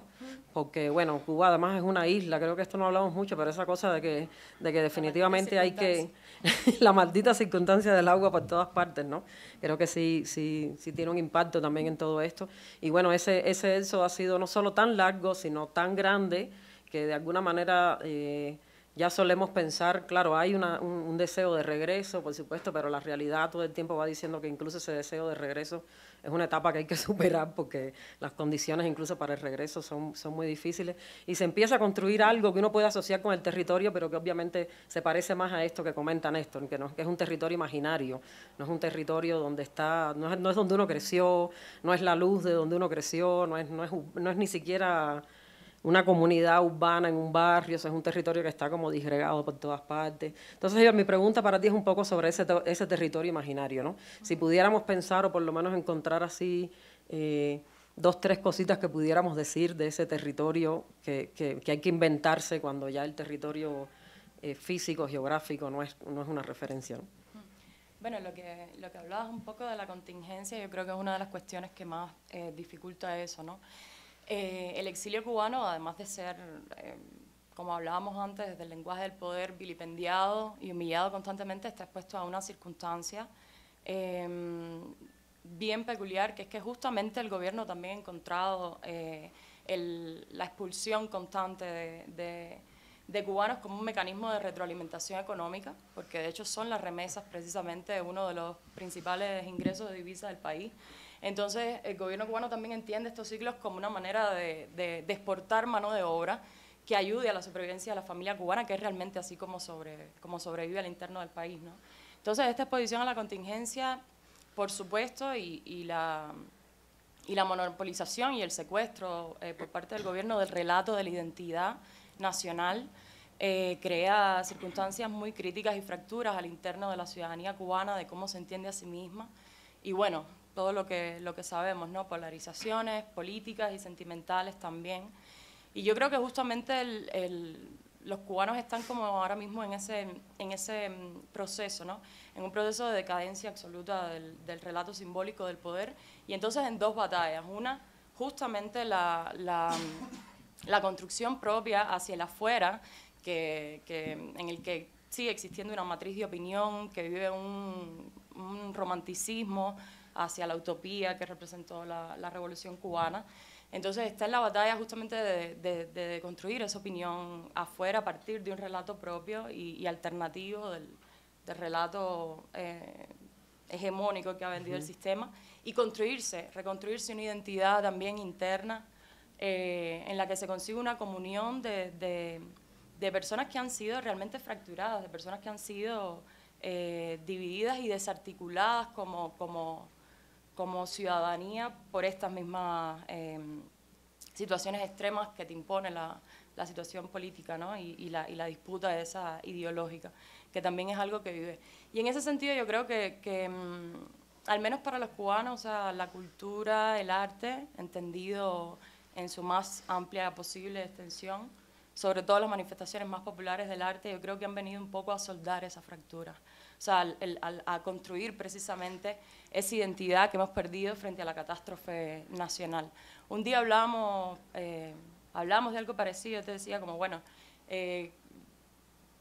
Fidel destruyó la industria azucarera cubana básicamente, y yo creo que Celia Cruz ha producido más azúcar que toda la que produjo la Revolución Cubana, y si en el imaginario mundial se sigue pensando el azúcar, ¿no? Como un equivalente de la identidad cubana, como un símbolo de la identidad cubana, probablemente se le deba más a Celia Cruz que a Fidel. Entonces, la cultura realmente tiene el poder de entregarte esos símbolos y esas identidades que son los únicos espacios de reivindicación que tienes cuando has sido expulsado, humillado y despojado realmente de la agencia y de la propiedad sobre tu territorio. Y el cubano lo ha hecho mucho, en muchos aspectos, y ahí yo sí creo que está siendo exitoso. La sociedad civil y el arte cubano yo creo que está siendo exitoso en recuperar el relato y en ponerlo del lado justamente de esa sociedad y de esa parte no contada de la historia, ¿no? Y que se necesita exponer para conseguir, si no una reconciliación, al menos un consenso mínimo al interno. Y desde el arte sobre todo, y la música ha sido fundamental, yo creo en eso.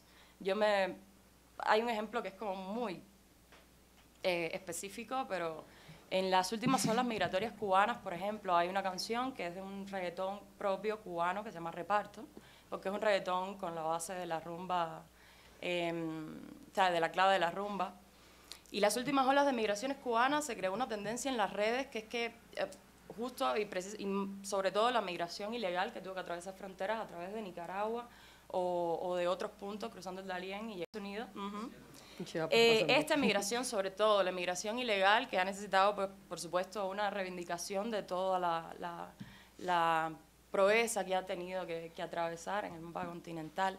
Cuando llegaban a los Estados Unidos, cuando cruzaban la frontera, se volvió viral una tendencia que era subir una canción, subir un video probando, ¿no?, ya la supervivencia y el haber llegado a los Estados Unidos con esta canción, que es una canción de reparto que dice en un momento, si ya no hay bandera, entonces soy lo que se usa ahora. Y de pronto esa canción era un territorio común para esa comunidad identificarse, ¿no? Más allá de, por supuesto, el discurso triunfalista que implicaba y toda la gracia de subirlo como prueba de eso, de triunfo y de supervivencia. De pronto ahí mismo los cubanos encontraron un nicho para... Entonces en esas pequeñas cosas, ¿no?, que hay en común a falta de poder recuperar tal cual el espacio. Sí, bueno, nada más voy a hacer un cuento porque no tengo ningún comentario que hacer después de semejante, después de lo que ustedes han dicho, pero una historia que me recuerda mucho eso. Yo estaba en Chiapas, no, en Quintana Roo, en el centro de Quintana Roo con unos amigos mayas en la fiesta de Tixcacal Guardia, y el día que me fui nos ponemos a conversar ahí y me cuenta bueno, mi amigo allá, que es un oficial de la Guardia Maya ahí, me dice, me está haciendo un cuento de una persona, una vecina que es negra en una comunidad maya. Allá hay mucha mezcla porque hay mucha gente que vino de Belice, entonces no hay como ese conflicto racial ni nada, pero ella le decía que la trataban mal porque era negra y que ella se sentía muy mal, que quería quitarse la vida incluso porque la despreciaban por negra, estaba contando eso. Y él le dijo, pero ¿cómo te vas a sentir así si mira a Celia Cruz? Y bueno, fue una cosa así estar en una comunidad maya y que de pronto Celia Cruz fuera como el símbolo de lo que es posible hacer, fue así como, bueno, en cubano fue partidor realmente, ¿no? Por supuesto lloré y ya luego me fui a Tulum a decir, pinche Tulum, estos turistas, bueno, pero creo que va en esa cuerda, ¿no? Hay como un azúcar que se puede producir que ya no es de la zafra de los 10 millones y que hay que seguir produciendo, ¿no? Entonces, bueno, yo de Luis aquí diciendo... Tú viniste aquí ya para... Adelante. A ver, voy agarrando este mismo en lo que llega otro. Sí, para... Gracias. Muchas gracias por lo que han dicho, pero yo escuchando todo lo que se estaba diciendo, pensaba en una lógica propia del extractivismo, del cual que está muy relacionado con esta lógica de apropiación y de despojo del territorio, en la que a veces no miramos y que sí es común a todos nuestros países, y tiene que ver con la apropiación del territorio para el lucro turístico, en el cual las comunidades precisamente desfavorecidas también están excluidas. Y en ese sentido, no sé, los cubanos que están presentes, todo el mundo, los cubanos privilegiados que hemos logrado conocer Varadero, sabemos lo que es entrar y salir de Varadero. O sea, cuando tú entras a Varadero, hay una garita con policía donde normalmente pueden entrar y revisar los bultos que llevan las personas, porque puedes llevar, no sé, marisco para vender, para buscarte unos dólares. Y lo mismo pasa con el que sale, te pueden revisar también los bultos porque probablemente puedas estar sacando algún alimento de un hotel, sobre todo si eres trabajador, para alimentar a tu familia.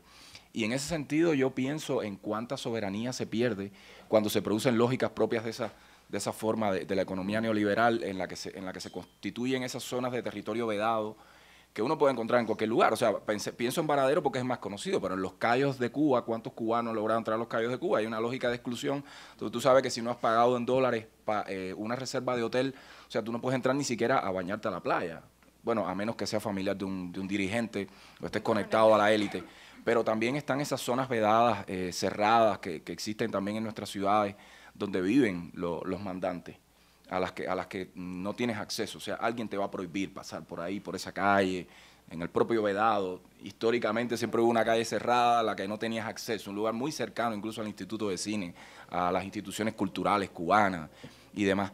Y eso es un tema que yo discuto mucho siempre con mis alumnos de cine en República Dominicana, porque siempre les digo, ¿cuánta soberanía cedemos en ese proceso de producir la utopía, o más bien el simulacro del Caribe que vendemos sobre todo a Europa y Estados Unidos? Y lo decía, yo lo pienso un poco cuando me subo al avión y veo a los grupos efervescentes de turistas españoles, y después me bajo y casi siempre siento la mirada y la percepción de que soy alguien que viene a buscar sexo barato. Entonces, yo creo que a veces también esa forma de la exclusión que no miramos o que no atendemos, porque en cierta medida ya está naturalizada, pasa, o sea, atraviesa transversalmente en nuestros países. Y no sé, ahora mismo yo tendría que recordar que en Cuba, no hace mucho, en un gran proyecto, el de turístico que están desarrollando ahora, el de Ramón de Antilla, en el norte de Holguín, hay un desplazamiento de una comunidad para construir hoteles. Eso no fue no hace mucho tiempo. Y curiosamente, ahí mismo es donde tiene su resort de lujo Raúl Castro, o sea, en Cayo Saetía, que siempre ha sido un lugar de descanso y de retiro para la dirigencia cubana, a la que solo se podía acceder a través de ciertas excursiones que normalmente eran excursiones oficialistas. Eran una especie de Norcorea, ¿no? Entonces, llamaría la atención también sobre eso, porque eso aparentemente no es político y es enormemente político. Enormemente político. Tiene que ver en general con el acceso al dólar, etcétera, etcétera, y con en qué zona además de la sociedad tú estás ubicado, en qué estamento.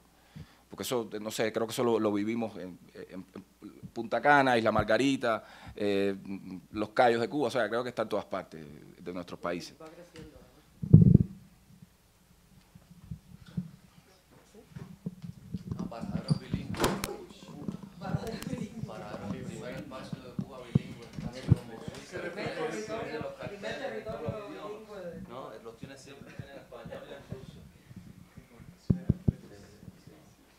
Sí, muchas gracias. Yo tenía un pequeñísimo comentario y una pregunta para Camila.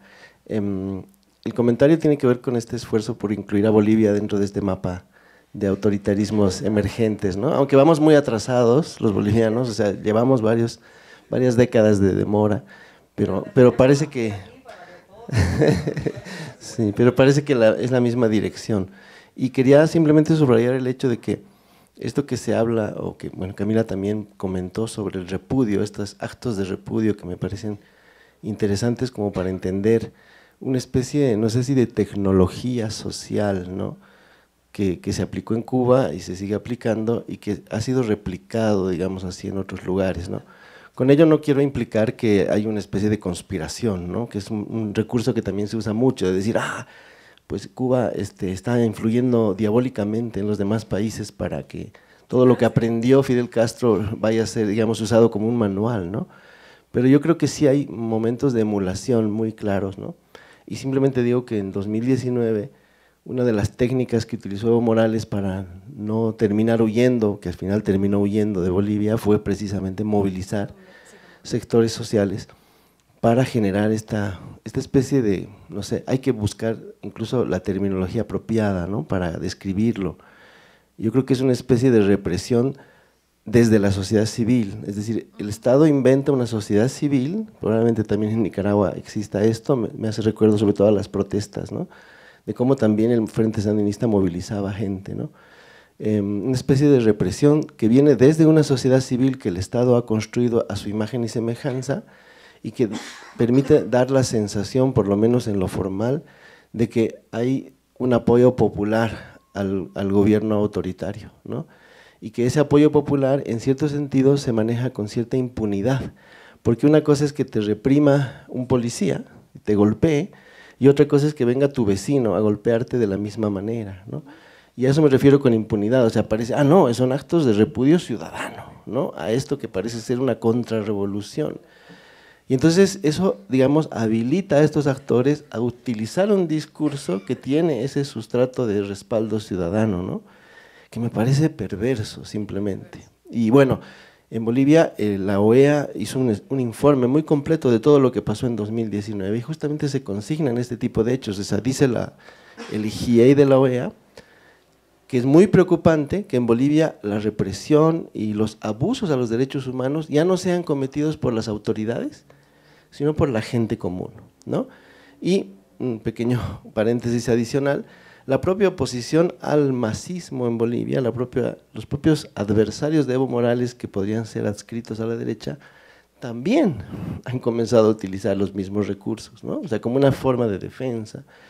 Entonces, en muchas ciudades en Bolivia hay grupos urbanos movilizados en contra de lo que sería el MAS, ¿no? Que utilizan motocicletas, que utilizan palos, que utilizan elementos de movilización así muy típicos y que también están instalando la idea de que hay un repudio ciudadano a esto que es una dictadura en ciernes, ¿no? Entonces, ahí está un poco la dificultad que veo y que creo que nos corresponde de alguna manera analizar con mucho más detalle. Y la pregunta, finalmente.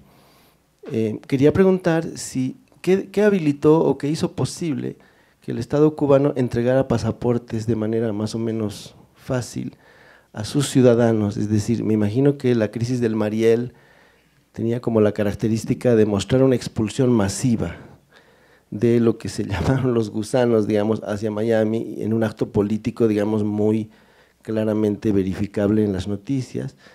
Y no sé si lo de los pasaportes y esta especie de éxodo por goteo, ¿no?, que van saliendo individuos, ¿no? No cientos de lanchas, digamos así, si eso tiene alguna explicación, o sea, ¿por qué, digamos, el gobierno cubano cambia su estrategia o qué es lo que quiere lograr o es tal vez una señal de debilidad? O sea, ¿cómo lo debemos entender?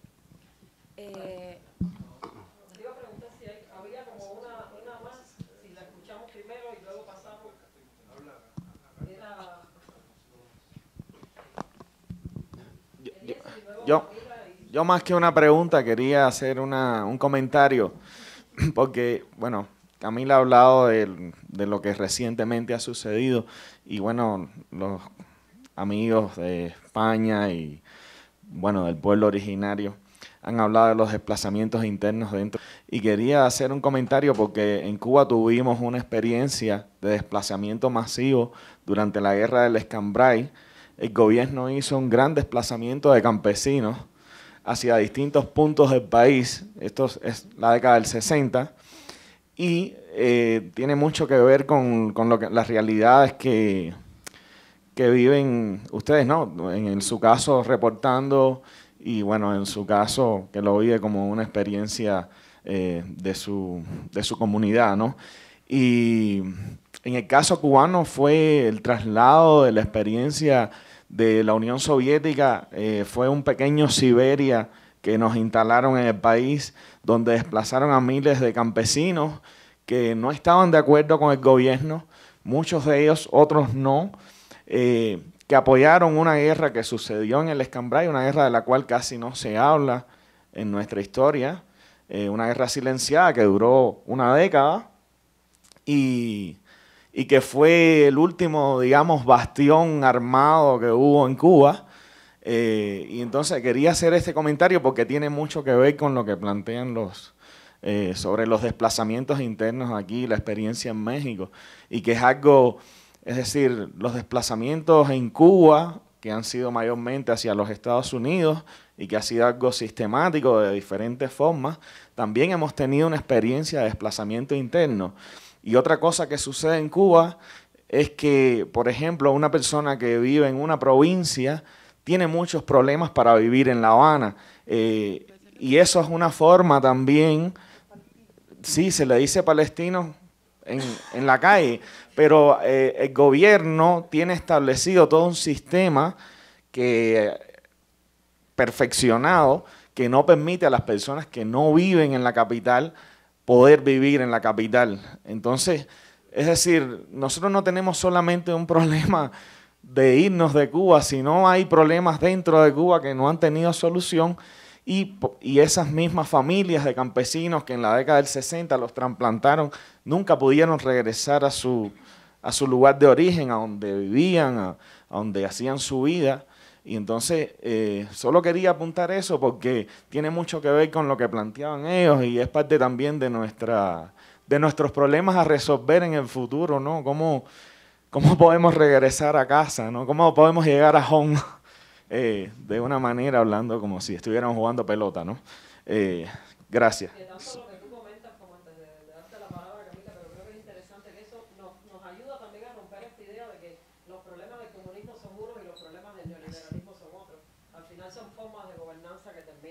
Coincidiendo en la generación de dispositivos de este tipo, ¿no?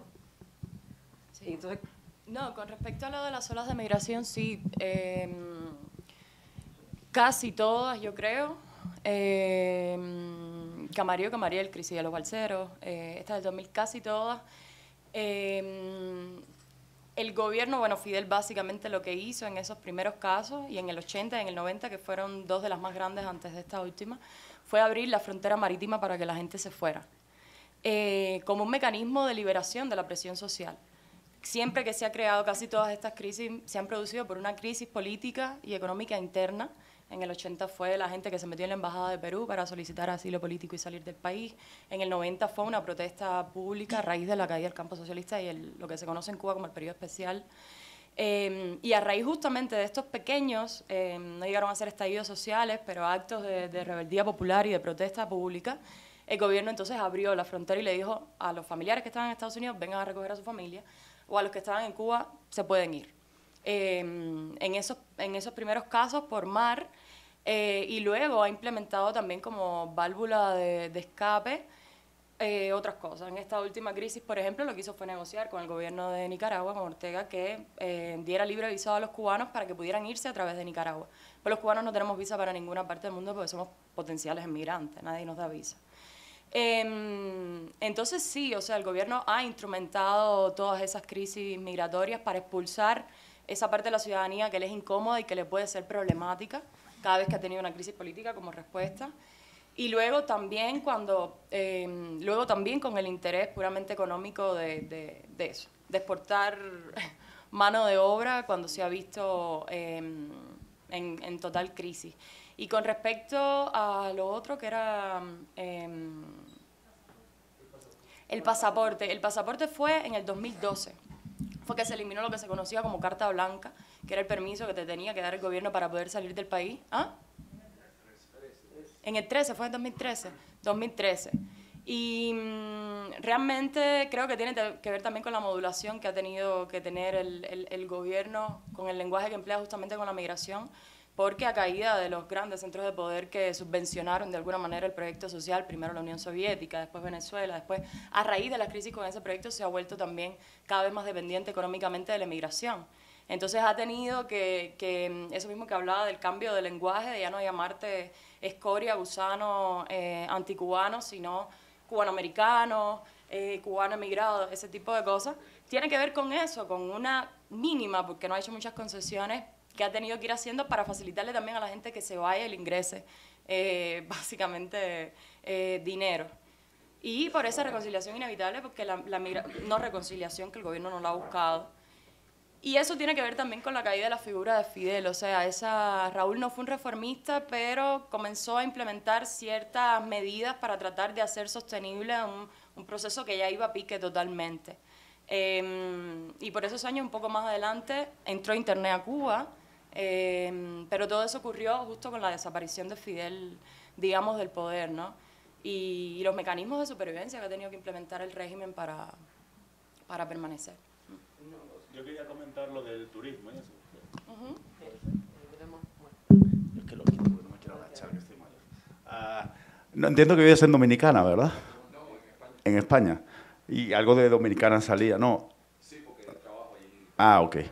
Sí, mira, es que hablando del turismo y demás, yo creo que también, y hablando de Dominicana, justo nosotros la próxima semana vamos a publicar una investigación sobre eso. Y también añadir otro concepto que no estamos hablando, que es la deportación. Es que te regresen al país de que huiste, digamos, ¿no? Y esto en Dominicana, que creo que es ahora mismo, decía, la simulación del Caribe, ¿no? O sea, como esta venta del paraíso, ¿no? Y Punta Cana probablemente sea la expresión más potente de eso. Está habiendo una persecución con política de deportación masiva y casi un sistema de segregación racial con los haitianos, ¿no? Que son a su vez las personas que construyen todos estos hoteles de lujo, digamos, ¿no? O sea, a mí me parece un caso interesantísimo por eso, y añadir otra cosa. Y en las plantaciones que uno va ahí, nos fuimos en esta investigación, y parece que estás en el pasado. O sea, que ellos, la Banana Fruit Company, o sea, no han cambiado mucho ¿no? Y que los Fajul, ¿no? Los que crearon su imperio del azúcar en Florida tienen ahí participación, entre la romana, que es la más grande, ¿no? Y además aquí, y hablando de identidades, ¿no?, que estamos hablando también, hay otra paradoja, y es que son negros persiguiendo negros, en su mayoría, digamos, ¿no? Y eso es otra cosa que tampoco se habla. O sea, es decir, se ha construido en este relato identitario del Caribe y el paraíso y el turismo hasta un punto en que La gente que siempre ha estado jodida, y esa es otra cosa que se hace con el desplazamiento, se jode entre ellos, digamos, ¿no? Y es bien perverso, ¿no? Y además, ya para acabar, que haría gracia si no fuera terrible, es que los propios empresarios ahora del turismo se están quejando de todos estos discursos de odio y demás contra los haitianos, porque ¿quién les lleva las toallas al gringo? ¿Quién construye el hotel? ¿Quién produce, quién está rompiéndose la espalda en la zafra? ¿Quién? Los haitianos, digamos, ¿no? Y además que esto los están llevando en jaulas rodantes, digamos, ¿no? Para humanos. Y otra cosa que es sorprendente, o no es sorprendente, creo que es más bien un signo de los tiempos, es que el presidente lo prometió. Todas estas cuestiones absolutamente inhumanas no se están haciendo a la sombra. Es un discurso popular. El presidente dijo, voy a deportar a 10.000 haitianos a la semana. No ha llegado a esos números, pero está cerca. Y eso genera además una serie de discursos de odio, ¿sí?, contra el otro, que son muy perniciosos. Una, las autoridades tienen carta blanca para realmente asesinar. Y dos, estás empezando a generar un fenómeno, que no creo que sea único ahí, de gente, civiles, armándose para cazar a sus vecinos.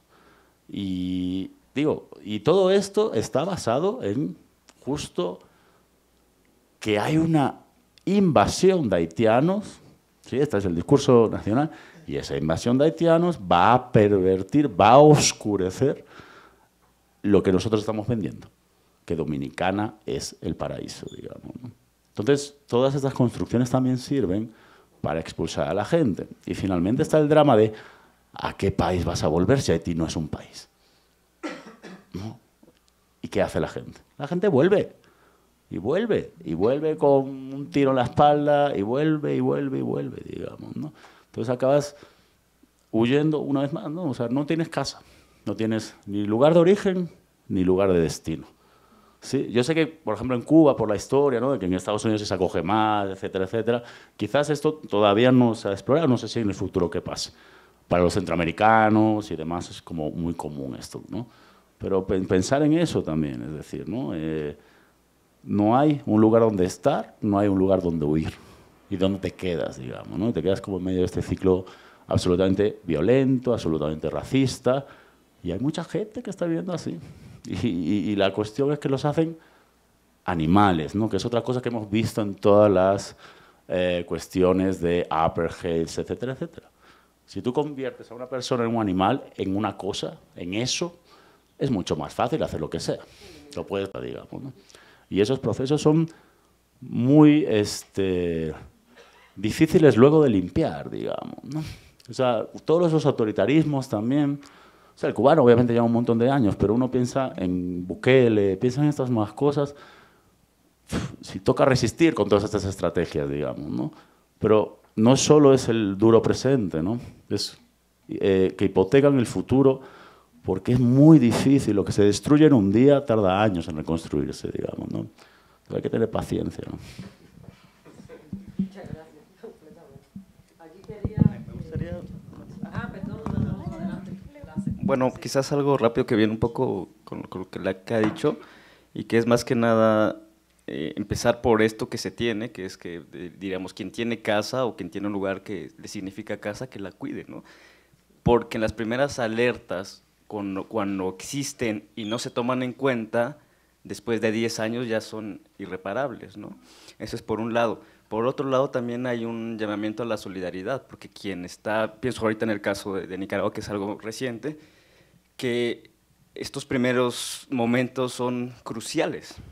Si se quiere un retorno, o sea, igual hay alguien que dijo, yo ya no regreso, pero quien sí, es el momento que habría que ver y buscar justamente la solidaridad de muchas personas, porque en el caso particular de Chiapas, los desplazamientos forzados fuertes comenzaron con el levantamiento armado del zapatismo, ¿no?, y con el paramilitarismo, que empezaron a desplazar zonas pues, para tener controlado a todo el estado de Chiapas, ¿no? Pero luego también pensando en México, o sea,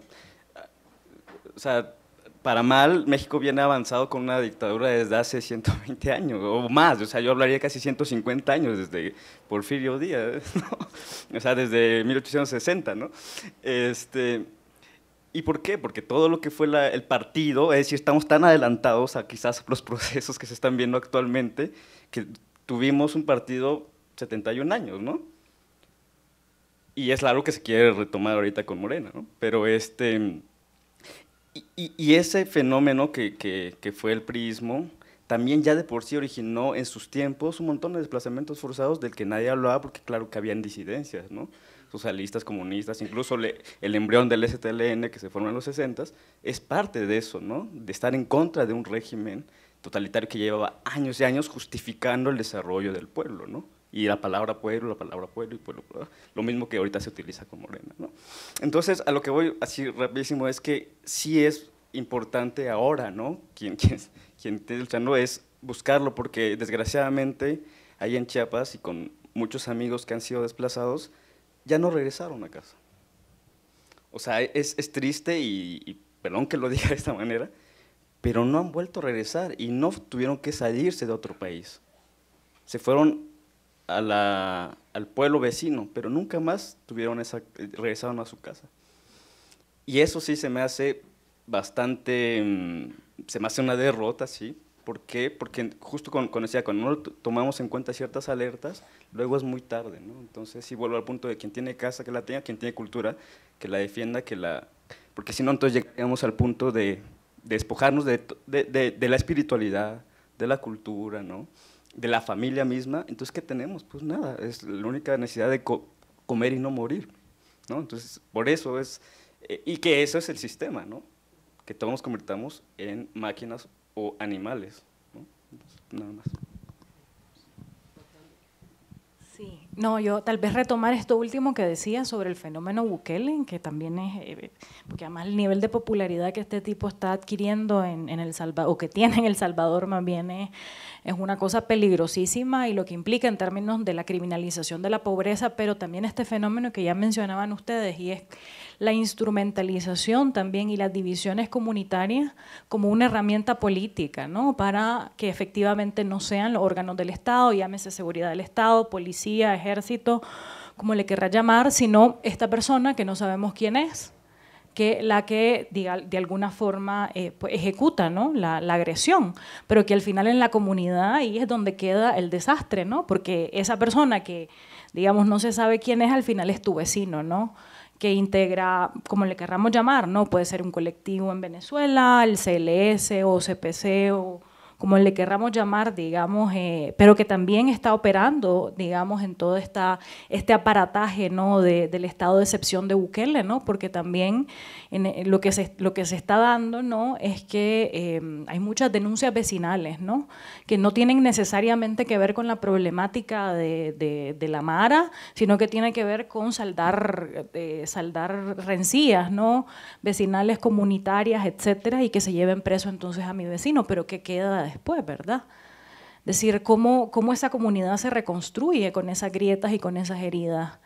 Y esa, digamos, es una pregunta que no sé, no sé cómo la vamos a responder, no sé cómo la vamos a abordar, y que no es nueva, desgraciadamente, pero que creo que deja de las grietas y de las heridas más profundas, porque entonces no es el Estado, ¿no? Sino que es tu vecino el que sí. En la comunidad.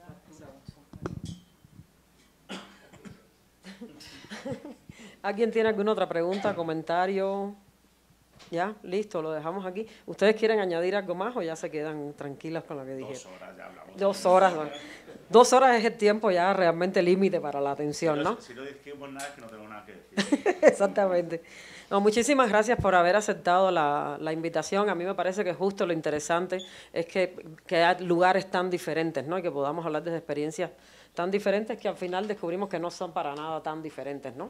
Son las mismas lógicas de exclusión por distintas razones que van determinando quién sí tiene derecho a pertenecer a ese entramado del Estado-Nación, quién no tiene derecho y de qué manera se saca de ese cuerpo social, ¿no? Sí, quizás agregar nada más que creo que hablamos mucho de derechos y no de obligaciones y responsabilidades antes de las catástrofes, ¿no? O sea, es decir, sí, y no hay justamente un ejercicio ciudadano de que hemos dejado, más bien hemos dejado de hacer cosas o nos relajamos tanto que luego ya, yo siento que también... Valga el añadido, sí, lo que nos toca pensar de lo que nos corresponde, digamos, frente a esas realidades, ¿no? Entonces, muchas gracias a ustedes por estar y nos vemos.